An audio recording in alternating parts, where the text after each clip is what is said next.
नक्कीच आपण आता पाहिलं, आता हे जे व्हिज्युअल्स पाहिले ते आहे समुद्राजवळची परिस्थिती। मात्र मुंबईमध्ये एकाच वेळी अनेक ठिकाणी अनेक गोष्टी घडत आहेत। तसंच जरांगे पाटील मैदानामध्ये आहेत आणि कोर्टामध्ये सुद्धा सुनावणी सुरू होती। 3 वाजता पुन्हा सुनावणी होणार आहे आणि त्या ठिकाणी आपल्या प्रतिनिधी वैदेही काणेकर उपस्थित आहेत। वैदेही 1 वाजता सुनावणी सुरू होता, अर्धा तास लोटलेला आहे। पुढची सुनावणी 3 वाजता होणार आहे। दरम्यान अधिकची काय माहिती आता उपलब्ध आहे?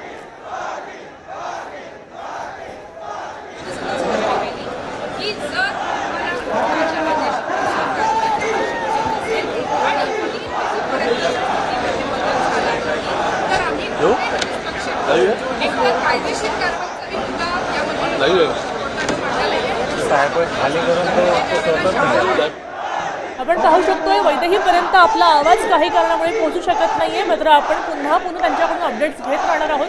आपण पाहू शकतोय एकाच वेळी अनेक ठिकाणी मुंबईमध्येच अनेक गोष्टी घडतायत। एके ठिकाणी आझाद मैदानावर मनोज जरांगे पाटील आपल्या निर्धारावर ठाम आहेत, तर दुसरीकडे शासनाच्या प्रशासनाच्या बैठकींना वेग आलेला आहे।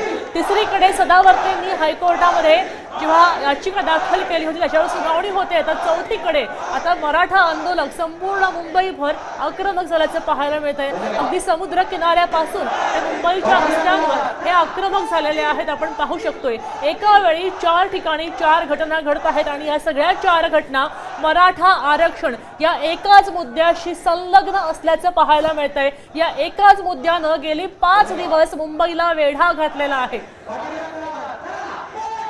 आपल्यासोबत वैदेही काणेकर जोडल्या गेलेल्या आहेत। पुन्हा वैदेहीकडे जातोय। वैदेही, आता 1 वाजता सुनावणी सुरू झाली होती, आता पुन्हा 3 वाजता सुनावणी सुरू होणार आहे, तेव्हा हायकोर्ट परिसरामध्ये आता नवीन अपडेट्स काय आहेत?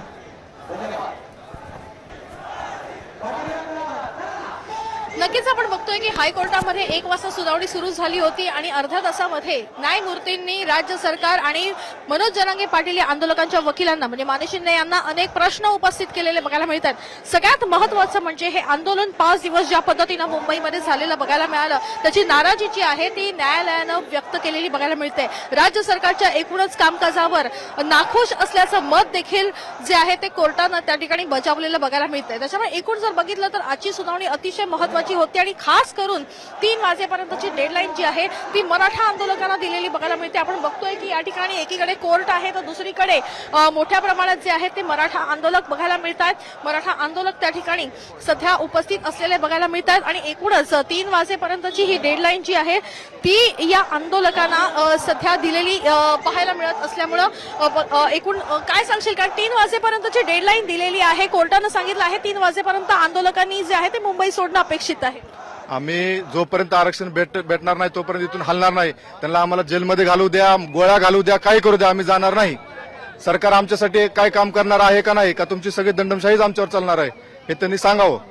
तू काय सांगशील, कारण 3 वाजेपर्यंतची डेडलाईन दिलेली आहे, आधी 12 वाजेपर्यंत सांगितलं होतं, आता 3 वाजेपर्यंत काहीही झालं तरी या ठिकाणी मुंबई रिकामी करा, अन्यथा न्यायाधीश काही ऑर्डर देतील आणि त्या पद्धतीनं कारवाई होऊ शकते।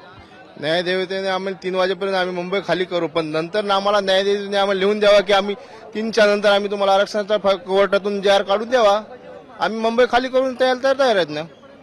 या संदर्भात अजून कुठलाही निर्णय शासनाकडे झालेला नाही। मग न्यायदेवतांनी तेच सांगावं ना, आम्ही मुंबई खाली करायला तयार आहेत। न्यायदेवतांनी आम्हाला तसं सांगावं की आम्ही 3 वाजेपर्यंत आम्ही खाली करू मुंबई।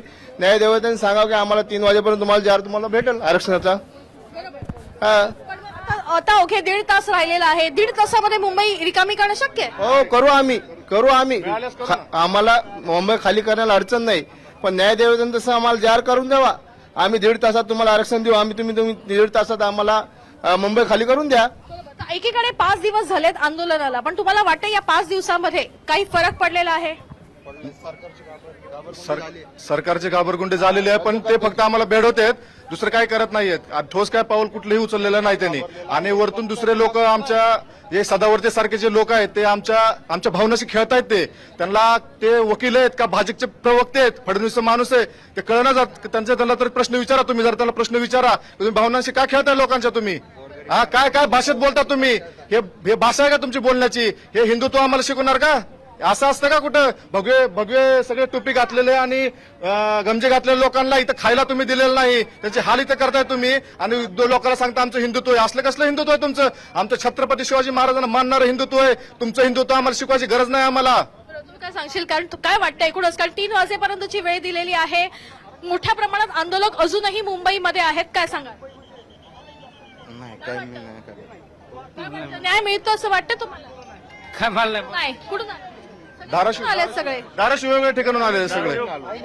अहिल्यानगर बीड पारनेर तालुका अहिल्यानगर. आपण बघतोय की या ठिकाणी वेगवेगळ्या जिल्ह्यातून खरं तर हे सगळे आंदोलक आलेले आहेत. असं नाहीये की एकाच जिल्ह्यातले आंदोलक आहेत, वेगवेगळ्या जिल्ह्यांमधले आंदोलक आहेत आणि त्यांचं एकमेव उद्दिष्ट आहे ते म्हणजे मराठा आरक्षण. एकीकडे जर 3 वाजताची डेडलाईन कोर्टाकडून दिली जात असेल तर कोर्टानं हे लिहून द्यावं की आम्हाला त्या संदर्भात मराठा आरक्षणासंदर्भात योग्य तो निर्णय शासन दरबारी मिळेल, अशी खरं तर भूमिका या ठिकाणी यांनी मांडलेली बघायला मिळत आहे. आणि आपण बघतोय की हे आंदोलक जे आहेत ते कोर्टाच्या बाहेर आता जमलेले बघायला मिळत आहेत.